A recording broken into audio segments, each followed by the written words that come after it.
Okay, so what I'm going to do now is do a quick recording of or demonstration of recording a couple of instruments. I'm going to record a acoustic guitar and a bass guitar using Studio One, going through the PreSonus AudioBox USB 96. So you can get a feel as to how easy it is to just start tracking and recording a song. Okay, so I'm going to open up Studio One.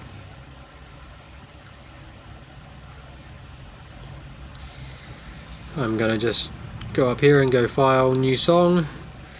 I'm going to make sure that it's at 48 kilohertz and 24 bits always.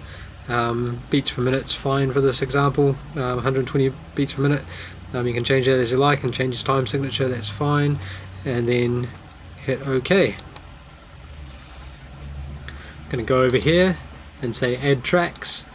I'm going to add one track, and yep, well, I've already done it, so call it Guitar, and it is an audio track, and it's in mono, and that's all fine. So that's good. Now I'm going to hit the monitoring button and also the to record button, and then we're going to go over to the microphone itself, which is here. I'm going to grab my guitar,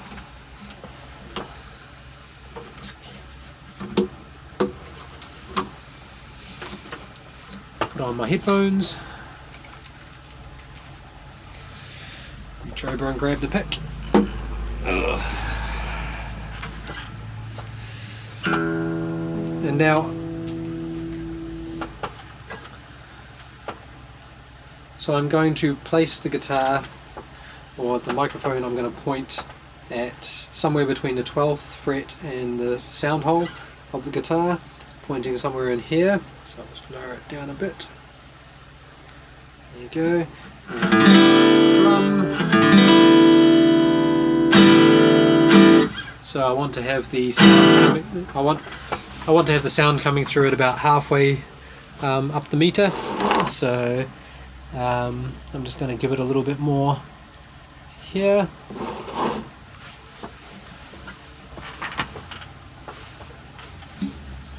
And yeah, I've got it about a hand width away from the guitar.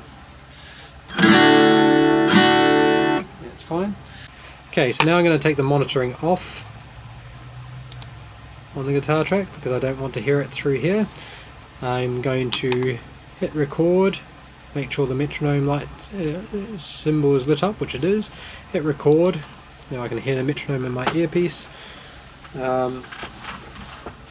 I've taken my right cup off my ear so I can hear my guitar nice and clearly, and my left ear has the click track coming through. There we go, so that's going to record.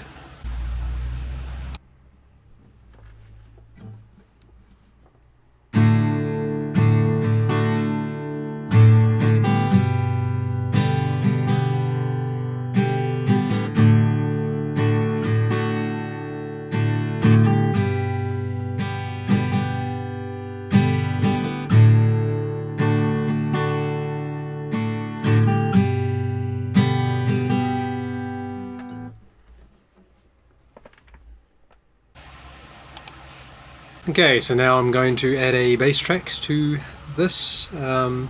So I've just go into the door here and add tracks. Add one called bass. Okay, and then I obviously turn off the recording on the guitar and turn on recording on the bass.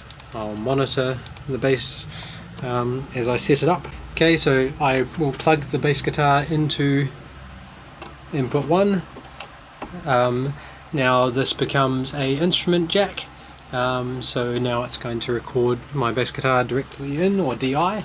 So now I have my input 1 turned down all the way, so I'll just need to turn that up a bit until I start seeing something on the door here. Again, I would like to see 2/3 of that line filled, and I need to play it around about the level I will be playing. So that's all looking pretty good. So I'll turn off the monitoring now. I want to loop record over a section of the music, so I'm going to select 4 bars worth of the guitar part.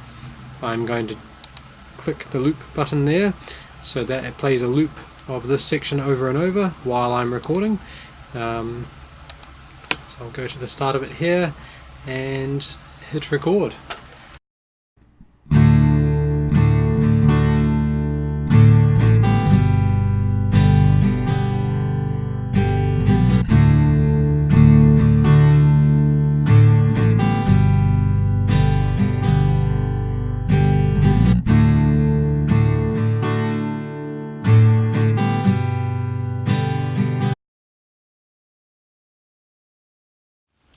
Okay, so now you've recorded a song. In this instance we've just got a guitar track and a bass track, and you think it's really good, so it's time to send it on to somebody to mix it for you.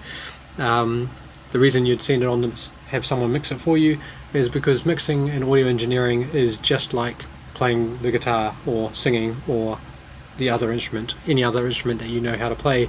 It's something you need to study and understand. It's something you need to tune your ear for. It's not something you can just have a crack at and do.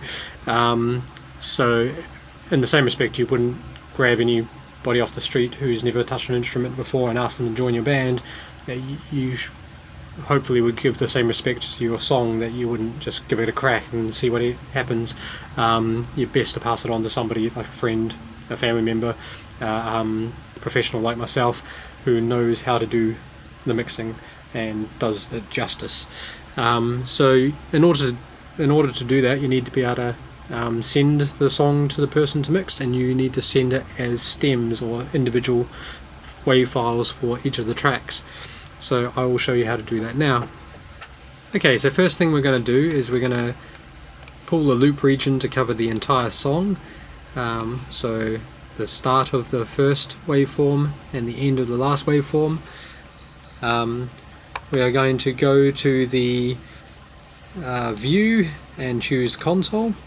This is where you will have potentially adjusted the volume levels of your instruments while tracking.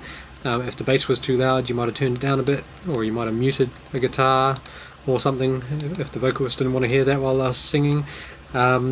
But now what you need to do is you need to bring it all back up to 0, which is where you double click here and say 0, enter, 0, enter, bring it all up to balanced. If you've been using the pan feature, make sure that that's back to center, make sure nothing's muted or soloed at this point, and then you're all ready to go. Go to song, export stems, choose tracks. You'll set up a name prefix. I'd suggest the artist name, the song title, and the beats per minute. That's the most critical stuff an audio engineer will need to know. So yes, artist name or band, the song title, and the beats per minute. Make sure the selected region is the between loop region, which is the loop region you've selected here.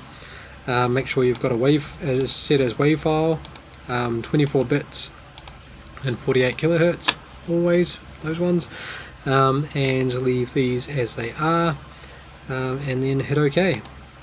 Being such a short little song, it happened very quickly. Here we can see the individual tracks. If I was to play these individually, you'd just hear the guitar, just hear the bass.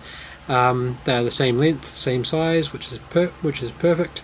Okay, so now you need to make a zip file out of these two. So select them and go right click, send to compress zip folder. Get rid of the bass part, so have it as the artist name, song title, and beats per minute. Zip. That's done, and if you looked in there, you'll see your files are there. So now you're all ready to send that file there, upload it to Dropbox, or send it on to your audio engineer to have the song mixed. Okay, so that's it, all ready to go. And that is the AudioBox USB 96.